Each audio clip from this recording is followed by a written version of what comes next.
I want to start with a number that should genuinely bother you. The median American household has a net worth of approximately $192,000. That sounds reasonable until you realize two things. First, the majority of that net worth is home equity, not liquid, investable wealth, but the value of the house they live in. Strip out the house and the median American's investable net worth falls to somewhere around $40,000 to $60,000. Second, and more importantly, the median American household is in their mid-40s. They have been working for roughly 20 years. They have been earning income, presumably saving some portion of it for 2 decades, 20 years of earning. $40,000 in investable wealth. The math does not add up. And the standard explanations, wages are too low, healthcare is too expensive, housing costs too much, the system is rigged, are partially true, but they do not explain the entire gap. Because there are millions of people in America earning ordinary incomes who have built extraordinary wealth over the same 20 years.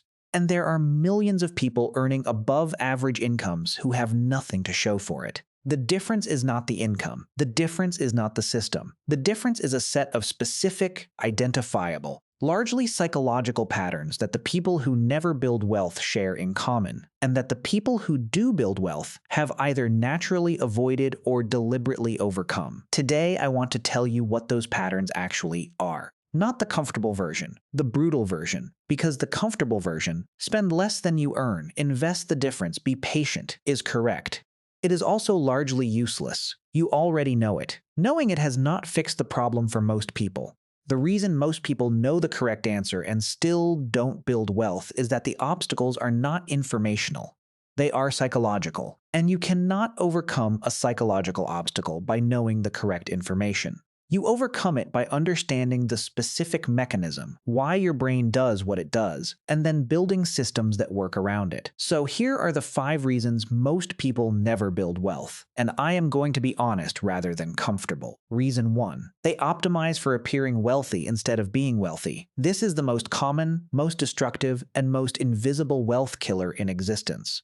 And it runs so deep in human psychology that most people who are doing it have no idea they are doing it. Here is the mechanism. Humans are social animals. We evolved in small groups where status and reputation were directly connected to survival. The way you signaled status in those groups was through visible consumption. What you wore, what you carried, what you displayed. That evolutionary wiring has not changed. What has changed is the cost of the signals. In 2026, you can signal membership in any economic class you choose regardless of your actual financial position. You can drive a leased luxury car on a middle-class income. You can wear designer clothing on an entry-level salary. You can take expensive holidays on a credit card and post them on Instagram. You can furnish an apartment to look like a wealthy person's home with financing from 4 different buy now pay later services. The signals are available to everyone. The wealth those signals are supposed to represent is not. And here is the brutal truth about this. The genuinely wealthy, the people who have actually built substantial net worth, are disproportionately not the people displaying the signals.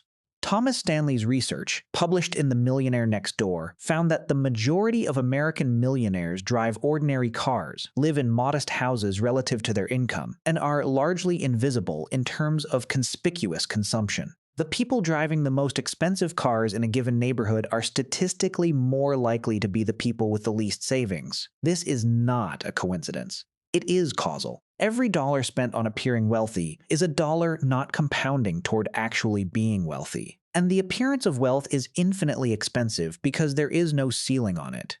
There is always a more expensive car, a better holiday, a nicer restaurant. The person optimizing for appearance is on a treadmill that never ends and never pays off. The shift from optimizing for appearance to optimizing for net worth is one of the most difficult psychological transitions a person can make because it requires accepting a temporary reduction in status signals in exchange for a future financial position that is largely invisible to the people around you.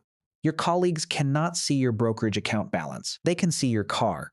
The brain, wired for social status, finds it very difficult to make peace with this trade-off. But the people who make it, who genuinely stop caring about the visible signals and start caring about the invisible number, are the ones who build wealth, almost without exception. Reason 2. They let lifestyle inflation consume every raise they ever receive. We covered a version of this in a previous video about the hedonic treadmill, but I want to go deeper here because the mechanism is more insidious than most people realize.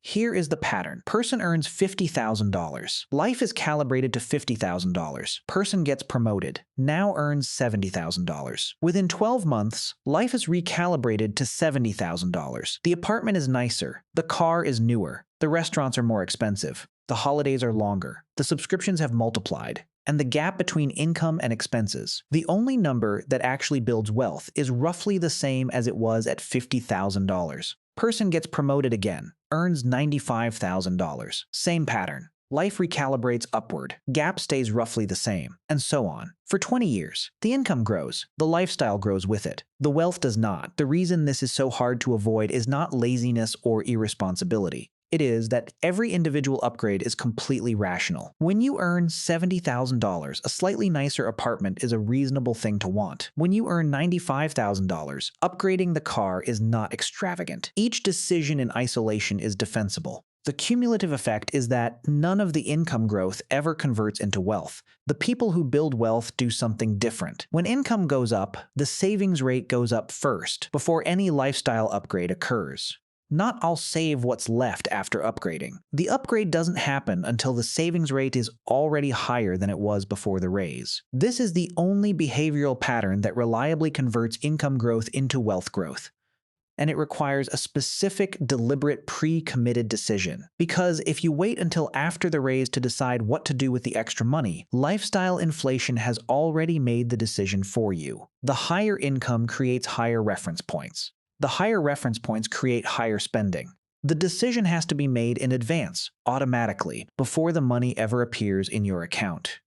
Automatic contribution increases, tied to salary increases, are the mechanical implementation of this principle. They remove the decision from the moment when lifestyle inflation is most tempting and make it in advance when the upgrade hasn't happened yet. Reason 3. They misunderstand what risk actually is. Ask most people what the riskiest financial decision is, and they will say something like investing in stocks, putting money in crypto, buying a volatile asset.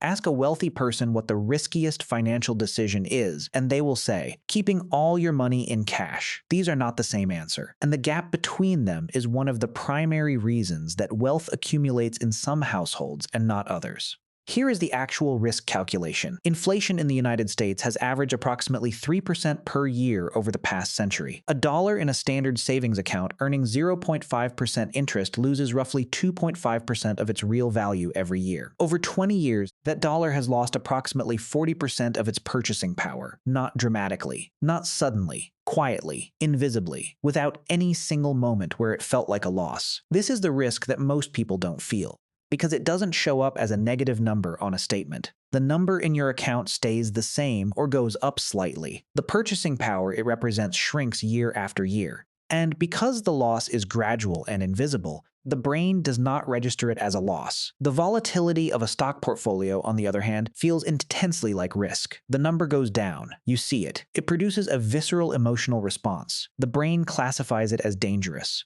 But here is the mathematical reality. The US stock market, over any 20-year period in its history, has returned positive results. Every single 20-year window, including windows that started right before the Great Depression, right before the dot-com crash, right before the 2008 financial crisis. If you invested in the S&P 500 at the worst possible time in history and held for 20 years, you made money. Cash over those same 20-year periods lost real value in every single one. The thing that feels safe, cash, is the thing that is guaranteed to make you poorer in real terms. The thing that feels risky, a diversified equity portfolio, is the thing that has never failed over a 20-year holding period. The people who never build wealth overwhelmingly keep too much in cash for too long because the emotional feeling of safety that cash provides is more compelling than the mathematical reality of what it actually does to purchasing power over time. And no amount of information about compound interest changes this, because the obstacle is emotional, not informational. The shift is learning to feel uncomfortable about holding cash the way you currently feel uncomfortable about holding volatile assets. That reframe, treating inflation as the real risk rather than volatility, is one of the most important mental transitions in building wealth. Reason 4. They make financial decisions reactively instead of systematically. Every major study of investor behavior shows the same pattern. Investors buy after prices have already gone up, when confidence is high and the narrative is compelling, and sell after prices have already gone down, when fear is high and the news is scary. They buy high and sell low, not because they are stupid, because they are human. And human financial decision-making, when made in real time in response to emotional stimuli, is reliably terrible. The Dalbar study that tracks actual investor returns versus fund returns has found consistently, over decades of data, that the average investor in equity mutual funds earns roughly half the return of the funds they invest in. The funds return 8% to 10% per year. The investors in those funds earn 4% to 5% per year. The gap is entirely behavioral. It is the compounded cost of buying high, selling low, chasing performance, panicking during downturns, and sitting on the sidelines during recoveries. Over 30 years, the difference between 9% annual returns and 4.5% annual returns on $10,000 is the difference between $132,000 and $37,000. The same money, the same market. Completely different outcomes because of behavior alone. The solution to reactive decision-making is not willpower. It is not trying harder to be rational when you're scared.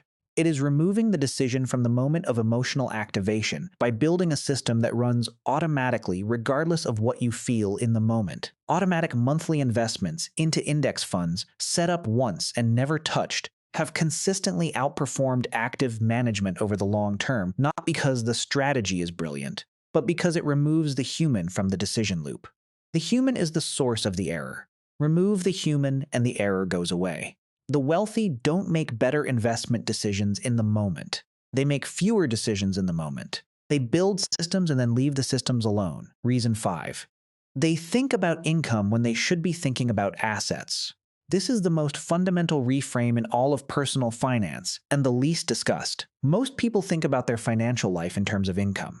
How much do I earn? How can I earn more? If I got a better job or a promotion or a raise, my financial situation would improve. Income is the variable they track. Income is the metric they optimize. Wealthy people think about their financial life in terms of assets. What do I own? What is it worth? What does it produce? The income is just the input. The assets, what the income purchases and builds over time, are the output that actually matters. This distinction seems subtle. It has enormous practical consequences. A person thinking in terms of income optimizes for a higher salary. A person thinking in terms of assets optimizes for a lower tax rate on investment income, a higher return on invested capital, and a lower proportion of income going to consumption versus asset accumulation. These lead to completely different financial behaviors with completely different long-term outcomes. The income earner buys a nicer car when they get a raise.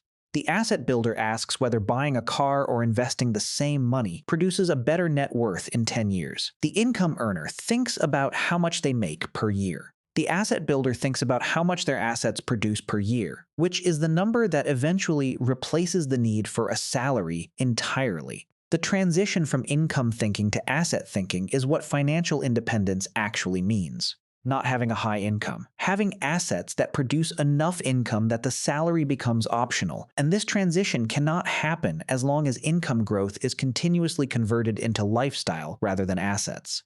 Every dollar you spend on consumption is a dollar that does not become an asset. Every dollar that becomes an asset is a dollar working for you while you sleep, compounding, producing returns, building toward the point where the assets produce enough income to make work a choice rather than a requirement. This is not a complicated concept. It is one of the most widely understood ideas in personal finance, and it is almost universally not applied. Because applying it requires delaying the consumption that income thinking says you deserve right now, in exchange for an asset base that income thinking cannot even fully conceptualize because it has never really thought about what financial independence feels like. Let me put these 5 things together into a single picture. The person who never builds wealth is optimizing for visible status. They are spending every raise before it can compound. They are keeping money in cash because volatility feels risky, even though inflation is the real risk. They are making financial decisions reactively, in real time, in response to how they feel about the news. And they are thinking about their financial life in terms of income rather than assets. None of these things are character flaws. They are all completely natural outputs of evolutionary psychology meeting modern financial products. They are the default settings. And the default settings, if never questioned and never overridden, produce the median outcome. $40,000 in investable wealth after 20 years of work. The people who build wealth are not smarter. They are not luckier in most cases. They have identified the specific default settings that were working against them and built systems, automatic savings, pre-committed contribution increases, index fund dollar cost averaging, a deliberate shift from consumption to asset accumulation that override the defaults not perfectly, not without struggle, but consistently enough over long enough periods that the math eventually does what the math always does when you let it run without interruption. Compound interest is not complicated. It is just slow. And the thing that stops most people from benefiting from it is not a lack of income or a rigged system. It is the gap between what they know they should do and what they actually do every single day. For 20 years. Closing that gap is the entire game. So here is where I want to hear from you. Which of these 5 is the one you think does the most damage? The appearance trap, the lifestyle inflation, the misunderstanding of risk, the reactive decision making, or the income versus asset thinking? Drop it in the comments. Because I think the answer is different for different people, and I want to see which one resonates most with the people watching this.